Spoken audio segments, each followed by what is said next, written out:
बिस्मिल्लाहिर्रहमानिर्रहीम। खुल के बोल के साथ मैं हूं एतजाज नकी। आज के प्रोग्राम में हम जिक्र करेंगे कि आज कौमी असम्बली में जो गुफ्तगू की साबिक स्पीकर कौमी असम्बली असद कैसर ने उन्होंने किन ख्यालात का इजहार किया है, और इसके साथ साथ हम बात करेंगे कि सेनेट की कायमा कमेटी ने जजेस की तादाद बढ़ा दी है। अब ज़ाहिर है उनकी जानब से फैसला किया गया है। ये फैसला किस हद तक जो है आम आदमी के मसाइल और जो मुकदमा था उनको हल कर पाएगा। और इसके साथ साथ इस्लामाबाद हाई कोर्ट ने तोशाखाना 2 केस की समाअत को मुकर्रर करने के लिए भी हिदायत कर दी है। उससे क्या तवक्कुआत वाबस्ता की जा सकती हैं, और साथ साथ पंजाब हुकूमत की कारकर्दगी का भी हम जिक्र करेंगे। पैनलिस्ट में हमारे साथ मौजूद हैं बतूल राजपूत, उमर दराज गोंदल, सलमान अनीस और इब्राहिम अब्बासी। मैं तमाम पैनलिस्ट को वेलकम करूंगा। और बतूल राजपूत साहब, आपसे जानना चाहूंगा कि असद कैसर की यकीनन आपने गुफ्तगू सुनी होगी, तो क्या हम फिर मौसम पे बात करें? तो आप क्या समझती हैं? उन्होंने ये भी ज़ाहिर है, ये भी एतराज़ सामने आया कि जब मियां नवाज शरीफ वहाँ पे मौजूद थे तो वो पार्टी मीटिंग्स भी कर रहे थे। तो क्या वजह है, आप क्या समझती हैं कि बानी पीटीआई के साथ ऐसा सलूक क्यों किया जा रहा है? असद कैसर के इस सवाल का क्या जवाब हो सकता है? देखिए, इमरान खान एक सियासी लीडर हैं, तो जो उनसे मुलाकातें होंगी उनकी नौयत भी सियासी होगी। लेकिन मुझे लगता है कि न बजाय कि हम अडियाला जेल या वहाँ की इंतजामिया पर पहले तनकीद करें, पहले ये समझना बहुत जरूरी है कि पाकिस्तान तहरीक इंसाफ की जो प्राइम लीडरशिप है वो वकला है, और वो नहीं समझ पा रहे कि उनकी क्या हिकमत अमली होनी चाहिए इमरान खान को बाहर लेके आने पे, या उनका नया नैरेटिव क्या होना चाहिए। तो चूंकि पीटीआई के अंदर बहुत टूट फूट है और उन्हें खुद कोई रास्ता समझ नहीं आ रहा, तो इसलिए हर वो छोटी मुश्किल जो हमने पहले भी पाकिस्तान की पॉलिटिकल हिस्ट्री में एक पॉलिटिकल विक्टिमाइजेशन देखी है, जुल्फिकार अली भुट्टो का तो जनाजा ठीक से नहीं पढ़ाया गया था, तो ये इस तरह के वाकयात होना कि एक सियासी लीडर को सियासी लीडर की तरह ट्रीट ना किया जाना और फिर एक बाइसनेस होना, ये तो पाकिस्तान की हिस्ट्री में रहा है। लेकिन अफसोस की बात यह कि एक सियासी जमात जिसमें जिसका वजीर आजम रहा हो, जिसका अपोजिशन लीडर हो, जिसके इंडिपेंडेंट्स की तादाद किसी भी पार्टी में सबसे ज्यादा हो, वो ना समझ पा रहे हो कि उनकी हिकमत अमली क्या होना चाहिए। मुझे लगता है कि ये एक बड़े तल्ख हकायक हैं जिनका सामना है पाकिस्तान तहरीक इंसाफ को। उनको अपने अंदर जो क्रैक्स हैं उनको एड्रेस करने के बाद एक बाकायदा हिकमत अमली के तहत सामने आना चाहिए, जिसमें सबसे बड़ा दरवाजा बातचीत का होना चाहिए, चाहे उसकी शुरुआत पीटीआई ही क्यों ना हो। देखिए, जिस मुल्क के प्राइम मिनिस्टर हाउस बग्ड हो, तो वहां पे जेल में आप कैसे एक्सपेक्ट करेंगे कि आपको बात करने की आजादी होगी? तो ये तो एक्सपेक्टेशन ही बहुत इमेच्योर है, क्योंकि हमारे मुल्क में आपको याद होगा कि प्राइम मिनिस्टर हाउस तक बग निकल आया था, और जब उसकी तहकीकात हुई थी तो ये पता चला था कि कुछ मिनिस्टर्स के फोन के थ्रू ये सारी कार्रवाई की गई। तो पीटीआई का ये एक्सपेक्ट करना कि उनको एक जमहूरी माहौल मिले जेल के अंदर, वो फिर बड़ी अजीब बात है कि वो हुकूमत में रहने के बावजूद वो सिस्टम को समझ नहीं पाए हैं। बाकी ये जमहूरी इक़्तिदार के बिल्कुल खिलाफ है, सियासी रख रखाव के बिल्कुल खिलाफ है कि अगर एक सियासी लीडर जेल में है और आप उसकी जो मुलाकातें हैं उस पर भी नजर रखे हुए हैं, तो ये उनके उनके बुनियादी इंसानी हुकूक के नहीं खिलाफ बिल्कुल, है। उनका ये एतराज कि मियां नवाज शरीफ भी जेल में रहे, वो पार्टी मीटिंग्स करते रहे, और जो सूरत हाल थी जिसकी जानिब आप इशारा कर रहे हैं वो उस वक्त उनके भी खिलाफ थी। अब मैं सुन नहीं पाई, क्या कह रहे हैं कि नवाज शरीफ जब जेल में थे तो सियासी मीटिंग्स तो वो तो करते थे, पार्टी और आपको मीटिंग्स भी क्या? कर रहे थे जी, ये कहा जा रहा है। जी, मैं आपको एक हवाला देती हूँ। चौधरी शुजात ने एक किताब लिखी है, रिसेंटली 2 साल पहले पब्लिश हुई है। उसमें चूंकि चौधरी शुजात बहुत क्लोजली काम करते रहे नवाज शरीफ और उनकी फैमिली के साथ, उनका एक सियासी रिलेशनशिप रहा, उसमें उन्होंने ये वाकया बाकायदा कोट किया है कि जब नवाज शरीफ की डील हो रही थी कि वो जद्दा चले जाते हैं और परवेज रशीद और उनके बाकी क्लोज एड्स जिन्होंने उनके लिए जेलें काटी बाद में जाके, उनको बताए बगैर नवाज शरीफ ने डील की थी, उनको बताए बगैर नवाज शरीफ और उनकी फैमिली मीटिंग्स कर रहे थे। उनके पेपर वर्क हो रहा था मुल्क से बाहर ट्रेवल करने के लिए। तो ये तो वो लोग जो नवाज शरीफ के साथ सियासत करते रहे, वो ये कह रहे हैं कि जब नवाज शरीफ जेल में थे भी तो वो अपना एक बाकायदा सियासी मुस्तकबिल के ऊपर अलग से होमवर्क कर रहे थे। तो मुझे लगता है कि ये कोई नई चीज नहीं है जो आप कह रहे हैं। सही है। हर सियासी लीडर ने जेल के अंदर पॉलिटिकल अपॉर्चुनिटीज का फायदा उठाया है। इमरान खान को भी उठाना चाहिए। इमरान खान को चाहिए कि वो अपनी सियासी ईगो से बाहर निकले और वो देखें कि जो मिलियंस लोग उनसे एक्सपेक्ट कर रहे हैं कि वो पाकिस्तान में कोई चेंज लेके आएंगे, वो उसके मुताबिक बिहेव करें। ये लेकिन बड़ी जब तक वो अहम ये बात की है समझे कि आपने। वो इमरान खान है और पार्टी सिर्फ उनसे है और उनकी एक इनफरादियत है, तो फिर आई एम सॉरी, फिर यही रहेगा। क्योंकि थोड़ा सा झुकना पड़ता है सियासत में, आपको झुकना पड़ता है। एक हम्बलनेस, एक डिप्लोमेसी बहुत जरूरी है। आप वो नहीं करेंगे तो पाकिस्तान में फ्रेंच रेवोल्यूशन आप एक्सपेक्ट नहीं कर सकते, हमारी डायनामिक्स बिल्कुल अलग है।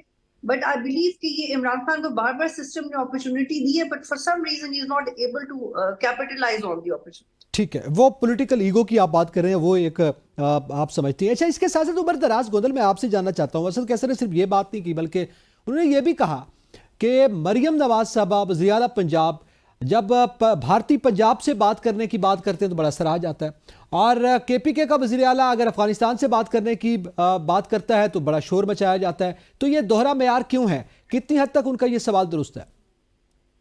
अच्छा, एक तो ये बात जिस तरह बदूल साहबा कह रही थी और बाकी आपकी भी राय है या वैसे कि इमरान खान से आप क्या तवक्को रखते हैं कि वो ग्रॉसरी के ऊपर बात करेंगे, आप क्या तवक्को रखते हैं कि वो कोई पेंट के ऊपर बात करेंगे, दरवाजों के या घरों के नक्शों के ऊपर बात करेंगे? वो पॉलिटिकल लीडर है और वो एक हकीकत है। तो मेरा नहीं ख्याल कि एक मुनासिब बात है कि आप इसके ऊपर बात करें कि वो सियासी मुलाकात नहीं होगी। इमरान खान के जो लोग जा रहे हैं उनसे मिलने, वो भी सियासी लोग हैं और वो इमरान खान की बुनियाद के ऊपर जीत के आए हैं। तो मेरा ख्याल है ये एक बड़ी गैर मुनासिब चीज है और हमारे सियासतदानों को तमाम को ये देखना चाहिए। हमारे एक साइकिल चलता है, आज तहरीक इंसाफ है, आज से थोड़ा सा पहले नवाज शरीफ साहब थे, और अगर माजी के तजर्बात को देखा जाए तो ये गलत बात है, होना तो नहीं चाहिए, लेकिन होता ऐसा ही है कि आज जो साहिबान इक़्तिदार है, कल को वो शायद उनकी जगह के ऊपर होंगे और ये पाबंदियां, और फिर वो तहरीक इंसाफ से मुतालबा कर रहे होंगे कि आप ये क्या कर रहे हैं, सियासत के ऊपर पाबंदियां लगा रहे हैं। तो ये नहीं होना चाहिए। खुले दिल का मुजाहरा करें, खुल के मुकाबला करें, बाकी अवाम पे छोड़ दें। अगली बात जो उन्होंने की, देखिए मैं आपको एक तारीखी पस मंजर इसका बताना चाहता हूँ। अगर आपको याद हो, जब मुत्तहिदा पाकिस्तान था, बांग्लादेश नहीं बना था, तो वहां से कुछ मुजीबुर रहमान ने कुछ निकात की बात की थी। तो हमारे खदशात का इजहार ये था कि ये कह रहे हैं कि हम बैनुल अक़वामी दुनिया से मुआहदे करना चाहते हैं उस सूबे की बुनियाद के ऊपर, तो ये तो जाके इंडिया से मिल जाएंगे या ये तो पाकिस्तान से अलग हो जाएंगे। तो हमने वो बात नहीं मानी। लेकिन 18वीं तरमीम में इस मसले का हल निकल चुका है। 18वीं तरमीम के अंदर सूबे बराह रास्त किसी दूसरे मुल्क से बातचीत भी कर सकते हैं, कॉन्टेक्ट भी कर सकते हैं। उसकी मैं मिसाल देना चाहता हूं। आप मुझे ये बताइए कि लाहौर के अंदर चलने वाली जो ऑरेंज लाइन ट्रेन है या मेट्रो ट्रेन है या वहां के जो बैंक्स के साथ कॉन्ट्रैक्ट्स किए हैं, क्या वो विफाकी हुकूमत के थे या वो सूबाई हुकूमत के थे? क्या बहुत सारे मामलात के ऊपर आप नहीं देखते कि पंजाब और चीन डायरेक्टली बात करते हैं या होता है? तो इसमें कोई कबाहत नहीं है। अगर हमारी पंजाब के अंदर जो चीफ मिनिस्टर है वो ये बात कर रही है कि हमें इंडियन पंजाब से बात करनी चाहिए, तो हमारा बड़ा सीरियस इशू है। हमें लाहौर में सांस लेने में मुश्किल का सामना है, तो उसमें कोई बुरी बात नहीं है कि आप इंडिया के चीफ मिनिस्टर को खत लिखे, उन्हें कहें भाई आए कोई जॉइंट फ्रेमवर्क तय करते हैं, उसमें बैठ के बात कर लेते हैं। हमारी तरफ से क्या इकदाम होने चाहिए, या इशू आप है, आपकी वजह से है या हमारी वजह से है, तो उसका मसले का हल निकल आना चाहिए। उसी तरीके से देखिए, दुनिया के अंदर होता ही है कि मुल्कों की दो तरह की पावर्स होती हैं, कुछ सॉफ्ट पावर्स होती हैं, कुछ हार्ड पावर्स होती हैं। सॉफ्ट पावर का मतलब ये होता है कि आपका इन्फ्लुएंस होता है, आप लाइक माइंडेड होते हैं, और जैसे हमारे यहाँ होता है जी फलां ब्रदर इस्लामी मुल्क, तो हम उस कार्ड को भी इस्तेमाल करते हैं। कभी कभार हमारे यहाँ चाइना के साथ हमारा वो रिलीजन वाला मामला नहीं है, हमारी कुछ और वजूहात है, तो हम उसको भी एक अपना दोस्त मुल्क कहते हैं। तो कहने का मतलब ये है कि अगर अफगानिस्तान के साथ किसी मसले के हवाले से हुकूमत या कोई इदारा काम नहीं कर पा रहा, तो हो सकता है मौलाना फजलुर रहमान को भेजे तो मसले का हल बेहतर निकल आए। अगर मौलाना फजलुर रहमान को भेजने से नहीं हो रहा, तो हो सकता है किसी और आदमी दिन को भेजने से मसला हल हो जाए। या चले वो नहीं करते, तो अगर अली अमीन गंडापुर के बात करने से हमारी दहशतगर्दी का मसला हल होता है, तो मेरा नहीं ख्याल कि इसमें कोई बात होनी चाहिए। ये लॉजिक के खिलाफ है। और जब आप 18वीं तरमीम के बाद ये चीजें तय कर चुके हैं, आप कहते हैं कि अमन अमान का मसला सूबाई हुकूमत का है, तो सूबाई हुकूमत का मसला है तो फिर उनका इख्तियार है। ठीक है, मेरे ख्याल से दोनों चीजें जो है दोनों वक्तों के अंदर मुनासिब नहीं है, दोनों के ऊपर तनकीद नहीं होनी चाहिए, दोनों की इजाजत होनी चाहिए। ठीक है। अच्छा, फिर दिलचस्प बात यह है, ये एक दूसरे पे ये तनकीद की जाती है। अच्छा, दूसरी जानिब सलमान साहब, आप क्या समझते हैं? एक तो ये मामला है, चले बासत कैसर साहब एक कुछ सवालात उठा रहे हैं, और लेकिन हुकूमत की जानिब से कलगन लगाई जा रही है कि जनाब आप जेल में जाके सियासत की बात ना करें। एक तो इस पे भी आप कमेंट कर दीजिएगा, लेकिन क्विकली ये भी बता दीजिएगा कि ये क्या ज़रूरत पेश आई है 26वीं तरमीम के बाद? अब जजेस की तादाद बढ़ाने की सेनेट की कायमा कमेटी ने, आपके इल्म में है कि वो 25 तादाद कर दी है, तो अब इसकी क्या ज़रूरत है और क्या वजह है कि 26वीं तरमीम में क्यों नहीं किया जा सका? ठीक हो गया जी, वन बाय वन दोनों सवालों के जवाब दे देते हैं। पहली बात जो आप कर रहे हैं कि इमरान खान साहब के ऊपर जो पाबंदी थी और पॉलिटिकल जो गुफ्तु शुनीद है उसके ऊपर आप अभी जिक्र कर रहे थे, मैडम बतूल भी बात कर रही थी कि जी नवाज शरीफ साहब जो है वो मीटिंग्स कॉल करते थे और उसके बाद एक अपना पूरा स्टैंड लिया करते थे और परवेज़ रशीद साहब के साथ भी बातचीत होती थी, वो पॉलिटिकल गुफ्तगू होती थी। उस गुफ्तगू के अंदर ये नहीं कहा जाता था कि कल इस्लामाबाद बंद कर दो, परसों वहाँ पे SCO समिट हो रही है उसको सबटाज करो, फलाने मुल्क के सफ़ीरों को ख़त लिखो, उनको बताओ मैं मर गया हूँ, मेरे साथ जुल्म हो रहा है। दोनों चीज़ों में फ़र्क है। अगर खान साहब पॉलिटिकल मीटिंग करना चाहें और अपने जो उनके पार्टी के लोग हैं और ओहदेदारान हैं उनके साथ कोई बात करना चाहें, मुशावरत करना चाहें, तो वो बिल्कुल कर सकते हैं। लेकिन वो ये नहीं ना करते, वो सियासत नहीं करना चाहते, वो इंतशार फैलाना चाहते हैं। वो कहते हैं कि मुल्क को सबोटाज करो, इकॉनमी को सबोटाज करो, इस हुकूमत को ना चलने दो क्योंकि ये फॉर्म 47 की गवर्नमेंट है। तो ये इंतशारी सोच की वजह से गालिबन उनके ऊपर ये महीना पहले हुकूमत ने बहुत अक्लमंदाना काम किया था कि इनकी जो ये बयानबाजी है उसके ऊपर पाबंदी लगाई थी। I think it should continue, क्योंकि खान साहब कोई ऐसी चीज़ कंट्रीब्यूट नहीं कर रहे थे, ना कर रहे हैं पाकिस्तान की वेलबींग में या यहाँ के लोगों की वेलबींग में या इकॉनमी की वेलबींग के अंदर, जिसकी वजह से ये पाबंदी थी। तो please don't compare oranges with apples, that's one. दूसरी जो आप बात करें हम सुप्रीम कोर्ट के अंदर जजेस की तैनाती की और ये जो बैलेंस है, मैंने तो आपको पहले भी कहा था जिस वक्त ये 26वीं आईनी तरमीम जो है वो आई थी कि कौम जो है वो सीट बेल्ट बांध ले और उसके बाद एक और नए सर्कस के लिए तैयार हो जाए। तो अब वो जिस सर्कस का हमने जिक्र किया था वो सुप्रीम सर्कस जो है वो इस वक्त जारी व सारी है।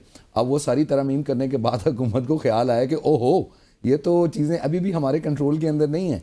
जस्टिस याहिया आफरीदी ने जिस तरीके से अपने बाकी साथी जो जजेस हैं उनको लेकर चलना शुरू किया और जो एंटीसिपेटेड था कि जस्टिस मुनीब अख्तर या जस्टिस जो है मंसूर अली शाह वो इस्तीफ़ा दे देंगे और वो जो 8 का एक जो है ना एक ग्रुप बना हुआ है सुप्रीम कोर्ट के अंदर, उसका बैलेंस ज़रा ख़राब हो जाएगा तो इनके लिए अपने फैसले मंजूर कराने या पास कराने ज़रा आसान हो जाएंगे। तो वो चीज़ खाम ख्याली साबित हुई गवर्नमेंट की, क्योंकि जितनी जल्दी के अंदर उजरत के अंदर ये सारा का सारा मामला किया था, किसी ने डिटेल्स पढ़ने की जो है ना उसके ऊपर तौफीक ही नहीं की और इतने सारे उस 26वीं आईनी तरमीम के अंदर लूप होल छोड़े हुए हैं जो अभी आहिस्ता आहिस्ता जैसे जैसे हम चलते जाएंगे इन तरमीम के ऊपर इसके ऊपर अमल होना शुरू होगा तो हमें पता लगेगा कि ये तो वो तरमीम ही नहीं है और इसका कोई फ़ायदा ही नहीं है और इसकी वजह से हमने एक नया पेंडोरा बॉक्स खोल लिया है। जैसा कि अब ये जो जजेस की तैनाती है ये अब आपको नंबर बढ़ाना पड़ेगा ताकि वो जो 8 का ग्रुप है उसको किसी तरीके से इन्फ्लुएंस करें और उसके बाद आप अपने जो मर्जी के जजेस हैं उनको तैनात कर सकें और अपनी मर्जी के फैसले ले सकें। तो वो सियासत जो ऐवान इक़्तिदार के अंदर या पार्लियामेंट में रहनी थी, कौम को मुबारक हो, अब आपकी जुडिशरी में भी है।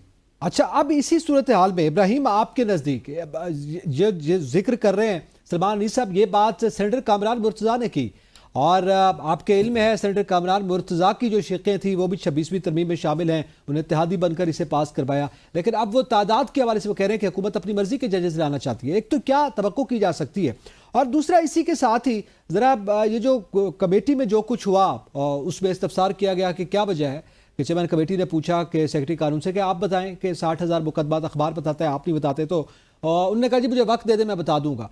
तो इससे क्या तवक्को की जा सकती है कि हमारे जो अफसरान बाला हैं या जो जिम्मेदारान हैं उनके पास ये नेट इन्फॉर्मेशन ही मौजूद नहीं है और उसके लिए वो वक्त मांगा जा रहा है कि सिर्फ ये नंबर क्या है हमारे मुकदमात का, तो फिर केसेस का तो अल्लाह ही हाफिज है, उसमें पता नहीं कितनी सदियां हमें इंतजार करना पड़ेगा फैसला आने का।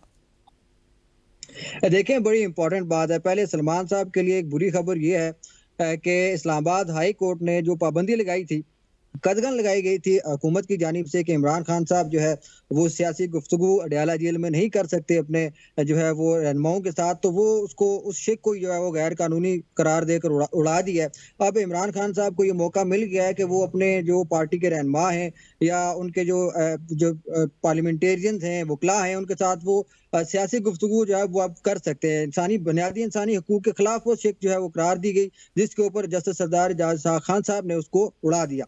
अब दूसरी जो चीज़ आपने बात की कि जो जजेस हैं उनकी तादाद बढ़ाने की बुनियादी जो और बड़ी वजह जो है वो ये बताई जा रही है हुकूमत की जानिब से कि 60,000 केसेस हैं तो वो जो है मुकदमात की मजीद इजाफा हो रहा है सुप्रीम कोर्ट के अंदर, तो इस वजह से हम जजेस की तादाद बढ़ा रहे हैं। दूसरी तरफ अगर आप देखें इस्लामाबाद हाई कोर्ट के अंदर ही सिर्फ 10,000 से ज्यादा मुकदमात हैं और पूरे पाकिस्तान के अंदर तकरीबन 6 से 7 लाख से ज्यादा इस तरह के मुकदमात हैं जो एक अदालत से दूसरी अदालत में शिफ्ट होते हैं लेकिन वहां पे उनकी तारीख ही नहीं लगती, वो समाअत के लिए मुकर्रर नहीं होते। और दूसरी चीज, इस तरह आपने बात की कमेटी में कि वो जो हुकूमत है उनको पता ही नहीं है मुकदमात में, इसमें हकीकत में इनको कोई पता नहीं है। आप लाहौर हाई कोर्ट देखें, जो सिंध हाई कोर्ट को अगर आप देखें, पेशावर हाई कोर्ट को देखें, कोयटा हाई कोर्ट को देखें, या बलूचिस्तान हाई कोर्ट को देखें, इस्लामाबाद हाई कोर्ट को देखें, 50 के ज्यादा ऐसे जजेस हैं जिनकी तैनाती वहां पे होनी चाहिए, लेकिन अभी तक वहां उनकी जजेस की तैनाती ही नहीं की गई।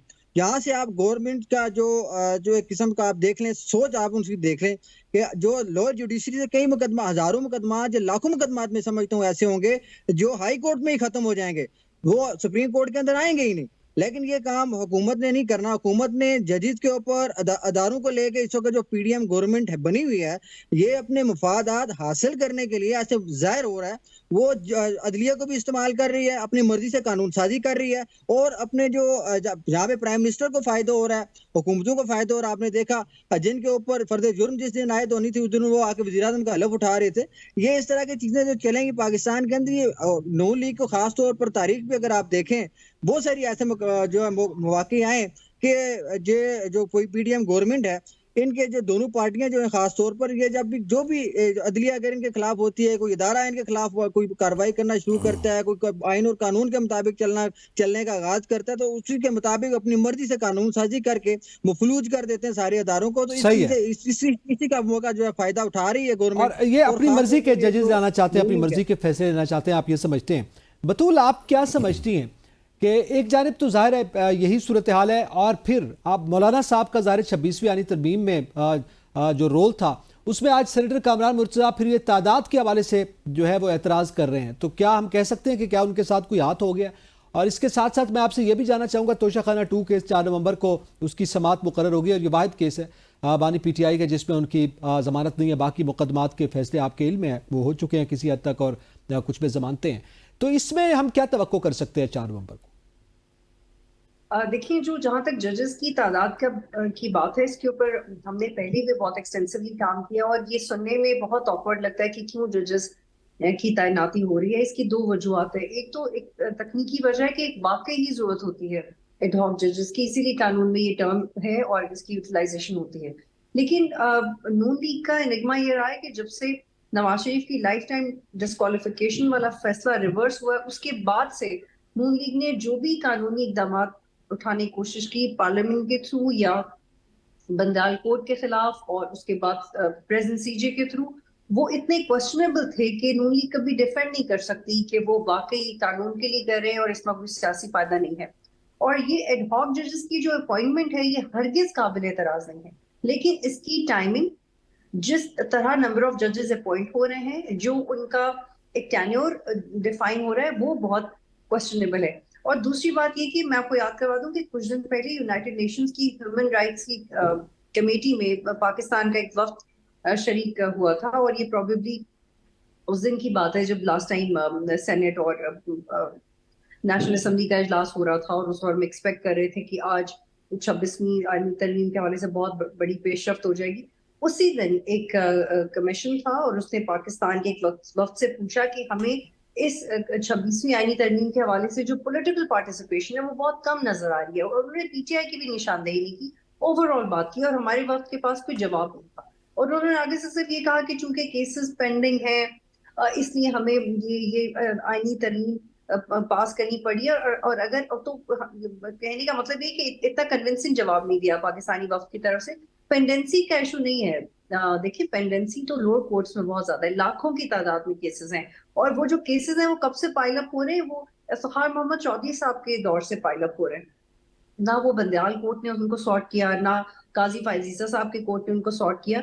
तो पेंडेंसी का मामला हरगिज नहीं है। आपके तो सिर्फ 50,000 केसेस हैं सुप्रीम कोर्ट के, और बदकिस्मती से ये फिगर भी 2 साल से चल रहा है, इसमें एक नंबर भी आप नीचे नहीं आया। तो इसकी वजह ये कि इसमें सिर्फ पॉलिटिकल अपॉर्चुनिटी है नून लीग के लिए, ये एक इसको कंप्लीटली पॉलिटिसाइज करें। और जो पेंडेंसी वाला मामला है, उसमें आप पहले लोगों को राइट्स दें ना। आपने ये तो कह दिया कि आर्टिकल 184(3) को स्पेसिफिकली कमेटी देखेगी, लेकिन अगर वो स्पेसिफिकली कमेटी देखेगी, उसी ने इंटरप्रिटेशन करनी है, उसी ने मफादे आमा के केसेस करना है, उसी ने ही पार्लियामेंट को लुक थ्रू करना है, तो फिर पार्लियामेंटेरियंस ने क्या करना है, आवाम को जाके एड्रेस कौन करेगा? तो इसमें ये बात बहुत वाज़ेह है कि ये it is just government is being opportunist when it comes to. ठीक है, गवर्नमेंट अपने जो है वो मफादात हासिल करना चाहती है या इसको बाज़ लोग जो है मैलिफाइड इंटेंशंस का भी नाम दे रहे हैं। लेकिन इसके साथ साथ अब जाहिर है जब हम ये बात कर रहे हैं उमर दराज गोदल साहब, तो वहाँ पे ये भी सवाल आता है कि अब ये 4 नवंबर को जो समाअत हो रही है तोशा खाना 2, अब बुशरा बीबी की आपके इल्म में है वो तो इसमें ज़मानत हो चुकी है, अब बानी पीटीआई रह गए हैं, क्या तवक्को की जा सकती है कि उनको भी ज़मानत मिल जाएगी?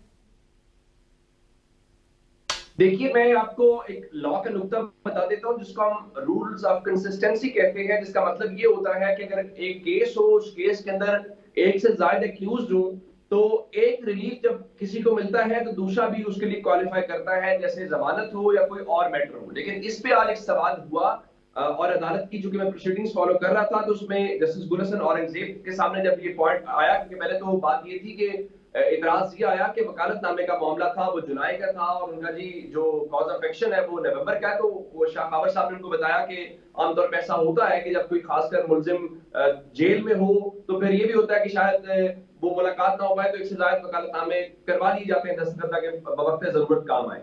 इसमें फिर वो जो मैं आपको बता रहा हूँ कि कंसिस्टेंसी वाला रूल है, वो बात आई तो उनका देखिए जो उस वक्त क्या प्ली ली गई थी कि उनके खातून होने का, तो खातून होने की बुनियाद के ऊपर उनको जमानत मिली है। तो रूल्स ऑफ कंसिस्टेंसी शायद एक नुक्ता नजर आ रहा है, ये कोई अदालत की कंक्लूजन तो नहीं है, एक ऑब्जर्वेशन या रिमार्क्स थे।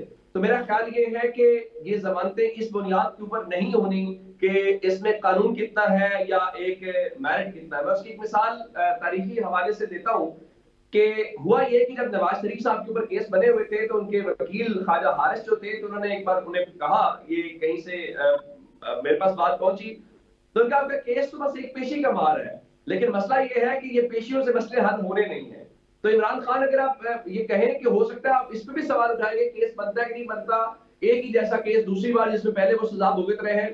तो असल बात यह है कि जब तक कहीं और मामला नहीं होंगे या कहीं और से रोका नहीं जाएगा, फिर चीजें बनती जाएंगी। अगर यहाँ से जमानत हो भी गई तो किसी और केस में गिरफ्तारी हो जाएगी। तो अगर ये कह दें हम कि जनाब ये जमानत हो जाएगी तो इमरान खान रिहा हो जाएंगे, ये हो सकता है ऐसा ही हो सकता है ऐसा ना हो, हमें उसके लिए इंतजार करना पड़ेगा। लेकिन बहरहाल हो सकता है कि अदालत इसमें जमानत दे दे। अगर जमानत वाली बात हुई तो आप देखेंगे कि चंद घंटे पहले या चंद दिन पहले ही गिरफ्तारी डाल दी जाएगी, और गिरफ्तारी डालेंगे उसके साथ ही जेल से रिमांड होगा और ये सिलसिला आगे चलता रहेगा। ठीक है, अब जाहिर टेक्निकल से ज्यादा जो आप जिनका जिक्र कर रहे हैं उसका पॉलिटिकल जो पहलू है वो ज्यादा नुमाया है, और जाहिर है सियासी तौर पर जो सियासी मुकदमात जिनका हम जिक्र करते हैं, इसी में सलमान आप क्या समझते हैं? एक तो इन केसेस के हवाले से, तवक्कुआत के हवाले से आपकी क्या राय है या आपकी जो माहिराना प्रेडिक्शन है? और इसके साथ साथ मैं आप ही से ये सवाल आपके सामने रखता हूँ, ये पंजाब का माजरा है, हम रोज़ सुनते हैं कि पंजाब हुकूमत जो है वो मुख्तलिफ प्रोजेक्ट्स लॉन्च कर रही है, बड़ी मेहनत की जा रही है, बड़े मंसूबे लाए जा रहे हैं और पंजाब से दीगर सूबों को सीखना चाहिए। मगर हमारे सामने जो वजारत ख़जाना की अदाद शुमार है उसमें यह बताया जा रहा है कि 150 अरब के मुकाबले 160 अरब रुपए का खसारा, -107% खसारा जो है वो पंजाब का है, जबकि जिन पर तनकीद की जा रही है वो 129% सरप्लस में है। तो ये कैसी परफॉर्मेंस है? यहाँ तो फिगर्स कुछ और कह रहे हैं और ऐलानात कुछ और। बारी बारी बात कर लेते हैं। फिर से पहला सवाल आपका ये है कि खान साहब और ये जो अभी 4 नवंबर को उनकी पेशी होने वाली है, आपसे कई दफ़ा मैंने जिक्र किया है और मैं आपको बार बार मुतअद्दिद बार कह चुका हूँ कि खान साहब नहीं आ रहे भाई बाहर, वो अंदर ही हैं और वो रहेंगे वहीं पे। अच्छा। और जब तक जिस तरह उमर दराज गोंदल साहब ने भी जिक्र किया है, उनके मामलात मुक़तदरा के साथ तय नहीं पाते। वो बकरी चोरी के केस में पकड़े जाएंगे, साइकिल चोरी के केस में पकड़े जाएंगे, लड़की को छेड़ने के केस के अंदर पकड़े जाएंगे। उनको अंदर रखने के लिए तो 1000 बहाने हैं और वो बाहर क्यों नहीं आ रहे और उनकी ये जो मामलात हैं वो क्यों तय नहीं हो पा रहे? इसलिए क्योंकि उनकी जो पॉलिटिकल ईगो है वो बहुत ज़्यादा है। वो बिल्कुल कोई भी मसला जो है वो अफ़ाम और तफ़हीम के साथ बैठ के नहीं तय करना चाहते। वो इंतशारी माइंडसेट के साथ चाहते हैं कि दुनिया को आग लगा दूंगा लेकिन मैं इनके सामने झुकूंगा नहीं। तो फिर लगाओ आग। वही फिर उन्होंने आगे अपने वो जो स्टूजेस रखे हुए हैं अली अमीन गंडापुर जैसे, वो उनकी बेसिस के ऊपर फिर बढ़ के मारते हैं। तो खान साहब मुझे नहीं लगता कि मुस्तकबिल करीब के अंदर कहीं बाहर आएंगे। अगर ये तोशा खाना का केस किसी तरीके से रैप अप हो भी जाता है तो मेरा नहीं ख्याल कि इट्स गोइंग टू तोशा खाना 3 आ जाएगा, 3, 4, 5 आ जाएगा। और उससे ज़्यादा जिस चीज़ का आपको इंतजार होना चाहिए, ये एंटिसिपेटेड है, वो मिलिट्री कोर्ट्स का ट्रायल है। अभी पिछले दिनों के अंदर मेरा ख्याल है जो इस मिलिट्री कोर्ट्स को जो लुक आफ्टर कर रहे हैं केसेस को, जो कर्नल साहब हैं, उन्होंने गालिबन 16 जो मिलिट्री पर्सनल थे उनकी मजीद उनका रिमांड लिया है। तो मेरा ख्याल है Khan Sahab is going to be convicted in military courts और उनका मिलिट्री ट्रायल चलेगा। ये होगी पहली बात। दूसरा जो आप मवाजना कर रहे थे कि पंजाब की बात हो रही है खसारे की और उन्होंने जो पिछला साल था, गुज़िश्ता साल, उसके अंदर जो पब्लिक सेक्टर डेवलपमेंट फ़ंड था उसको जो है वो यूटिलाइज़ नहीं किया। और दावा है कि जी मरीम नवाज़ शरीफ जो है वो बहुत ज़ोरों शोर से पंजाब के अंदर अपनी कैंपेनिंग कर रही है कि मैं बड़े काम कर रही हूँ। उनको तो जी मेरा ख्याल है अभी आए हुए कुछ 1-8 महीने हुए होंगे पंजाब के अंदर उनकी गवर्नमेंट को, जो आपका शुमार है जी जो फिगर्स निगरान बताएं। गवर्नमेंट थी वो इन प्लेस थी, और जो बजट आपके पास आया है वो जुलाई से आगे आया है। तो जो बजट के जो मामलात हैं और उसके बाद के जो मामलात हैं वो तब आप उसके ऊपर ज़्यादा बेहतर जो है ना तनकीद कर सकेंगे जब आप स्पेसिफिकली मरीम नवाज शरीफ के टेन्योर के अंदर उसको देंगे पोस्ट 1 जुलाई जो फाइनेंशियल ईयर है उसके हिसाब से। दूसरी चीज़ ये है कि जो पब्लिक सेक्टर डेवलपमेंट फ़ंड की बात है उसके अंदर मेरा ख्याल है अगर आप पंजाब को उठा के देखें तो इसमें वाकई कोई शक नहीं है नकी कि जितनी परफॉर्मेंस मरीम साहिबा की है पंजाब के अंदर और जितना प्रोएक्टिवली वो काम कर रही हैं और मल्टी फेसेड मल्टी डायमेंशनल उनकी परफॉर्मेंस है, वो किसी एक इदारे के ऊपर या किसी एक स्पेसिफिक शोबे के ऊपर नहीं है। आज गालिबन उन्होंने एग्रीकल्चर के लेकिन लिए दूसरी जानिब वाइस वर्सा है ना, दूसरी KPK में तो जानिब तीसरी हुकूमत है ना पीटीआई की, तीसरी हुकूमत है, रिकॉर्ड करप्शन के बाजार वहाँ पे गर्म है, बताए ना पीटीआई वाले सर आदादोशुमार को देखे ना मैनिपुलेटेड भी होते हैं, सारी चीज़ें वैसी नहीं होती हैं नकी जैसी आपको नज़र आती हैं। आप खुद जाएं KP के अंदर सर्वे करें और आपको लगेगा पता कि वहाँ पे जो करप्शन के हालात थे वो क्या थे, लोगों का वहाँ पे बेसिक जो इंफ्रास्ट्रक्चर है उसके क्या हालात हैं, वो जो उन्होंने मेट्रो बनाई थी वो किस तरह चल रही है। हम तो इंटरेक्ट करते हैं लोगों के साथ तो we have a very close idea कि जितनी पुअर गवर्नेंस अगर आप 4 सूबों में उठा के देखें KP की है पिछले 13 साल से किसी और सूबे की नहीं रही होगी। पंजाब के अंदर जो इन्होंने वसीम अकरम प्लस लॉन्च किया था अगर उनको निकाल दें तो पंजाब ओवरऑल ठीक रहा है। अभी फिर आके जो आपकी गवर्नमेंट इंस्टॉल हुई है 100% इसका आप कहते हैं कि आने वाले साल में इसका मजीद जो है वो बेहतर पता चलेगा। यहाँ पे वक्त तो एक ब्रेक का, साथ रहिएगा जी। Welcome back. इस वक्त हम गुफ्तगू करेंगे PIA की निजकारी के मामले को लेकर और इसके साथ साथ खैबर पख्तूनख्वा और पंजाब के परफॉर्मेंस के हवाले से भी जिक्र करेंगे। हमारे साथ इस वक्त मौजूद हैं Muzammil Aslam Sahab. Welcome to the show sir. ये बताइएगा कि गुज़िश्ता रोज़ जिस तरह की PIA की निजकारी का अमल लाया गया, जिस तरह की बोली लगाई गई और सिर्फ अकलौती कंपनी ही सामने आई है, आप क्या समझते हैं कि क्या वजह है कि कोई इसमें दिलचस्पी नहीं रखता या उसके पीछे कुछ और रीजंस थे? क्या गवर्नमेंट ने टारगेट कुछ ज्यादा रखा हुआ था? आप क्या समझते हैं? देखिए, सबसे पहले तो ये PIA की ट्रांजैक्शन अगर आपको याद होगा तो PDM जब पहली दफा अप्रैल 2022 में हुकूमत में आई थी तो ये इसकी जिम्मेदारियां शाहिद खाकान अब्बासी साहब को सौंपी गई थी। उन्होंने काबीना का हिस्सा नहीं बने थे लेकिन उन्होंने PIA पे कुछ अर्सा काम किया था। फिर उसके बाद आपको याद होगा फवाद साहब जो हैं उनको पिछली हुकूमत में बाकायदा इसका पोर्टफोलियो भी मिला था और PIA पे वो उनकी फास्ट ट्रैक पे काम कर रहे थे।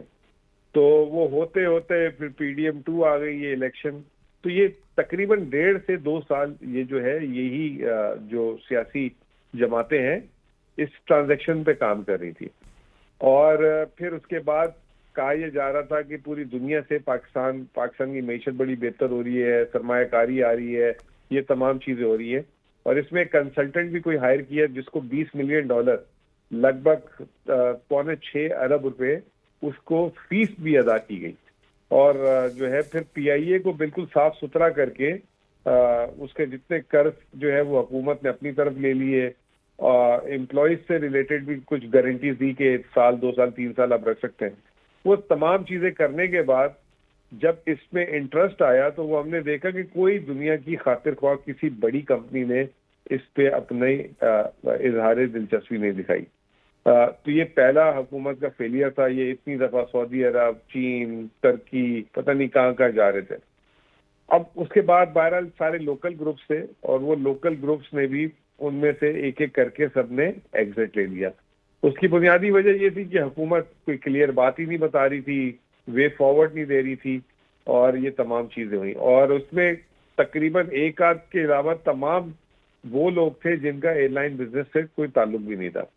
तो बहरहाल कल जब बिडिंग हुई और वो एक साहब रह गए, वो ब्लू वाटर कंपनी, ब्लू क्या नाम था, ब्लू वर्ल्ड सिटी जी, हाँ जी, blue world city, sorry, blue world ने देखा कि वो मैदान में अकेले हैं तो वो उन्होंने जो है बिल्कुल ही वो जमीन के साथ बैठ के 10 अरब की उसकी कीमत लगा दी। अब खैबर पख्तूनख्वा का इंटरेस्ट इसमें कैसे बना, ये बड़ी दिलचस्प चीज है। खैबर पख्तूनख्वा वाहिद हुकूमत या सूबा है जिसके पास अपना जहाज नहीं है। पंजाब हुकूमत के पास भी है, बलूचिस्तान के पास भी है, सिंध के पास भी है, वजीर आजम वफाक में भी है, इस तरह सबके पास है, हमारे पास नहीं है। तो पिछले दिनों एक बहस हो रही थी, बात हो रही थी कि केपी ने क्यों नहीं जहाज लिया। तो ऐसे बातों बातों में बात निकली कि अगर एक जहाज भी लेते हैं कोई मामूली सा, तो ये 6 से 7 अरब रुपए का पड़ेगा। तो जब ये कल 10 अरब रुपए की बोली लगी तो वो एक बड़ी हमारे वजीर आला साहब को बड़ा दुख हुआ कि ये वो पीआईए है जिसकी दुनिया मिसालें देती थी, दुनिया की बेहतरीन एयरलाइन एमिरेट्स बनाने वाली, इतने ज्यादा रूट्स पे चलती थी। फिर पाकिस्तान इतनी जबरदस्त जगह लोकेटेड है कि इसकी लोकेशन की बेसिस पे पूरी दुनिया की फ्लाइटें उतरती थी यहाँ पे। तो हमने अपनी एविएशन को भी तबाह किया, इसको भी तबाह किया। ये एक जो है बिल्कुल जिसे कहते हैं जो हमारा गुरूर होता था उसको खाक में मिला दिया, और खास तौर पे 2008 से 18 के दरमियान, क्योंकि अब पीआईए बिल्कुल साफ कर ली, कर्जा वगैरह सब हुकूमत ने ले लिया, तो इसको तो बहुत आसान है चलाना। तो हमने फिर उसको देखते हुए और अपनी इस असासे को महफूज रखने के लिए आज एक इंटेंशन जाहिर की कि अगर आपने 10 अरब की भेजनी है तो उससे हम ऊपर ज्यादा रकम देकर हम लेने के लिए तैयार हैं, और आप हमें बताएं कि इसके लिए क्या हमें करना पड़ेगा। तो ये आज हमने एक जिसे कहते हैं आउट ऑफ द लव, और जो इतना कीमती और जिस तरीके से बेदर्दी से इसको हैंडल किया गया, तो ये उसके पीछे पस मंजर ही है। अच्छा, ये आपने केपी के जाहिर जो लेटर लिखा गया उसका आप हवाला दे रहे हैं, आप क्या समझते हैं? एक तो क्या जो बोली लगी उसी हवाले से वो बात कर रहे हैं, और क्या केपी के हुकूमत जो है, अगर वफाकी हुकूमत कहती है ठीक है जी हम कर लेते हैं, तो क्या वो लेने की पोजीशन में है इस वक्त, या ये सिर्फ एक पॉलिटिकल गेम हो रही है कि जनाब ठीक है एक लेटर लिखा गया, वफाकी हुकूमत को सुबकी का सामना करना पड़ा है, ये जो पॉलिटिकल इनकी राइवलरी है उसकी बुनियाद पर यह किया जा रहा है? नहीं, इसमें देखें, इसमें पॉलिटिकल राइवलरी का क्या ताल्लुक है। हमें एक चीज नजर आ रही है कि अगर हुकूमत 10 अरब का देने जा रही है तो हमने तो हुकूमत को ऑप्शन दे दिया कि 10 अरब से हम कई बेहतर रकम दे सकते हैं। अब वो बेहतर रकम क्या हो सकती है, 15 अरब है, 20 अरब है, 25 अरब है, वो हम ड्यू डिलीजेंस करके एक मुनासिब ऑफर दे देंगे। दूसरा, मैंने आपको ये कहा कि अब पीआईए बिल्कुल साफ सुथरी हो चुकी हुई है, तो हुकूमत ने उसका तमाम का तमाम जो 800 अरब है कर्ज वो अपने ऊपर ले लिया, उसका मेजर कर्ज। इतना इसके ऊपर कर्ज भी नहीं है, फिर इतने इसके पास महंगे रूट्स हैं, 25 करोड़ की आबादी है। It is a win win business. अब आई डोंट नो कि लोग क्यों नहीं आए, क्या ऐसी वजह है। और दूसरा, माली आपने बात की, देखें सिर्फ आज ही अखबारें आप पढ़ लें तो इस तिमाही में केपी हुकूमत ने 103 अरब रुपए का सरप्लस बजट प्रोड्यूस किया है, यानी कि अपनी आमदनी और अखराजात में जो है 103 अरब रुपए हमने बचा लिए। तो अगर हमें 25-30 अरब रुपए खर्च करने पड़े तो हमारे लिए कोई बड़ा प्रॉब्लम नहीं है, और फिर हम इसको एक दफा लेकर एक कोई अच्छा पार्टनर ऑपरेटर भी साथ लेकर आ सकते हैं।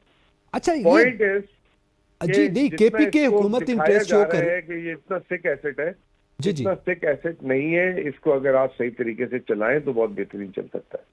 अच्छा, इसी में जाहिर है जैसे अभी आपने बिल्कुल वाज़ेह कर दिया कि केपी के गवर्नमेंट जो है वो किस बुनियाद पर किस इंटेंशन पे कर रही है, तो क्या ये होमवर्क नहीं ठीक था इनका? क्या वो वजूहात आप समझते हैं, आपकी राय में क्या है कि क्यों इंटरेस्ट जो है वो प्राइवेट कंपनीज की जानिब से नहीं दिखाया गया? और बिलखुसूस उसमें मिफ्ता इस्माइल जो बात कर रहे हैं उसको आप क्या बेटी देते हैं? वो कहते हैं कि जी हमने बड़ी मेहनत की निजकारी के हवाले से, और अगर इसमें मजीद ताखीर हुई तो 100 अरब रुपए का जो है वो मजीद खसारे का सामना करना पड़ेगा। आप क्या समझते हैं कितनी हद तक उनकी बात ये दुरुस्त है, और उसके लिए हुकूमत के पास भी क्या कोई इक़दाम हैं? देखिए, अगर आपने 10 अरब की बेचनी है, इससे बेहतर है बंद कर दें, ठीक है ना। ये जो मिफ्ता इस्माइल वही वाली, वो तो एक बिल्कुल इस तरह की बात कर रहे हैं कि ये 100 अरब रुपए खसारे से बेहतर है कि आप मुफ्त में दे दें किसी को।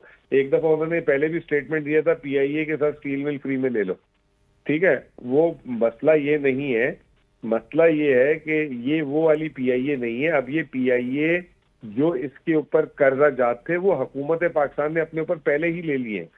अब ये एक बिल्कुल एक जिसे कहते हैं एक नई नवेली कंपनी, नई नवेली कंपनी के तौर पे है, इसमें कोई इतना बड़ा इशू नहीं है। हुकूमत ने देखे कोई भी चीज बेचते हैं उसको रोड शोज होते हैं। मैं कैपिटल मार्केट से मेरा माजी में ताल्लुक रहा है, हम अगर कोई नई कंपनी के शेयर्स भी बेचने होते थे ना तो उसको रोड शो करते थे, पूरी दुनिया में जाके इन्वेस्टर्स को उसको डिस्प्ले करते थे, पिच देते थे, पाकिस्तान पिच देते थे। हुकूमत, मैंने देखा कि ये तमाम की तमाम चीजें मिसिंग थी।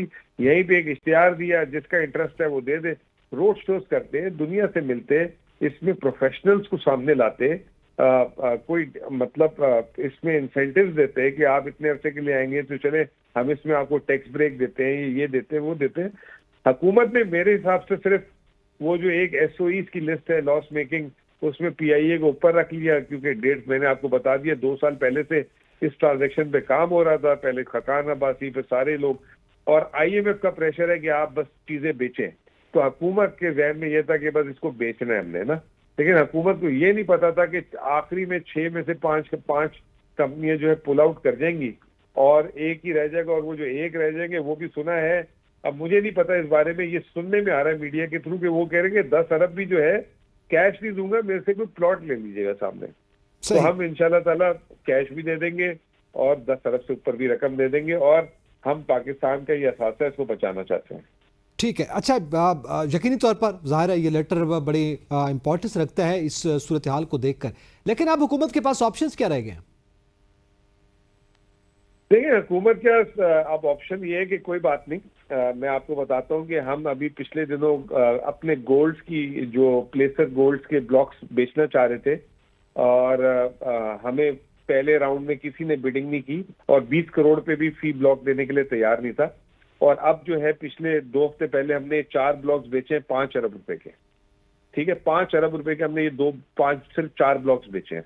सही। तो हुकूमत इसको वापस सेकंड राउंड करे, इसकी रीनेगोशिएशन तो नहीं करे किसी से, इस बिड को स्क्रैप करे और वापस से एक दफा expression of interest they they, proper इसके रोड शोज करे, और ये जो लोग थे जिन्होंने ये ट्रांजैक्शन की उनको फायर करे, और सबसे पहले जो है वजीर निजकारी को भी फायर करे।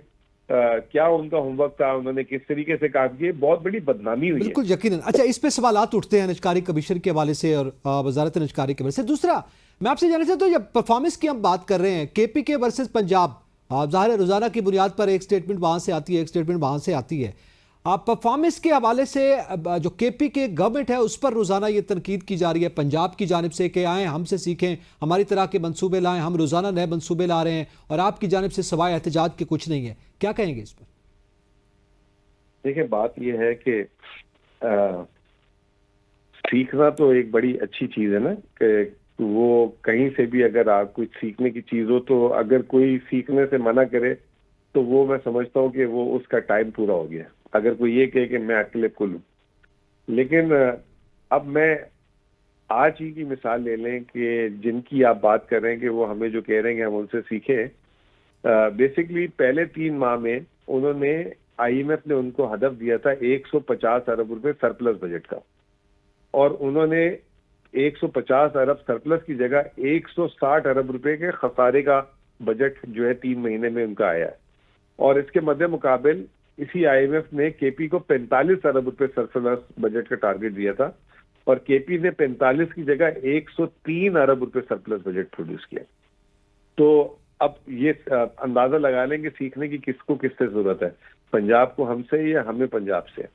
तो हम तो ये शोखियां और शोबाजियां मारते नहीं है, और अल्हम्दुलिल्लाह जो है ये हुकूमत तीसरी दफा जो है नॉन स्टॉप केपी में आई है, तो शायद किसी वजह से आ रही है, कोई मतलब ये फॉर्म 47 वाली वाहिद हुकूमत है जो नहीं है।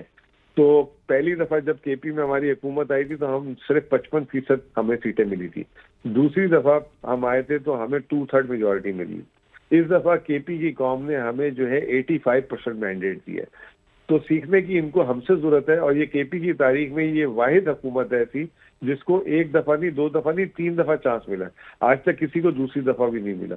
तो इनको थोड़ा सा सीखने की हमसे जरूरत है कि किस तरीके से चीजें चलाई जाती हैं और किस तरीके से आवाम जो है आपको री इलेक्ट करती है। और बाय द वे दूसरा, पाकिस्तान की तारीख में नेशनल गवर्नमेंट में भी दूसरी दफा कोई भी इलेक्ट नहीं होता। ये तो फॉर्म 47 की वजह से हम बाहर हो गए, वरना तो हमें कौम ने दूसरी दफा जो है पूरी कौम पाकिस्तानी हुकूमत भी दे दी। ठीक है, आप समझते हैं कि हमारी परफॉर्मेंस का यही सबूत जो है वो है कि लोग जो है हमें वोट दे रहे हैं और हमें इलेक्ट किया जा रहा है। बहुत शुक्रिया मुज़म्मिल साहब, आपने कीमती वक्त दिया।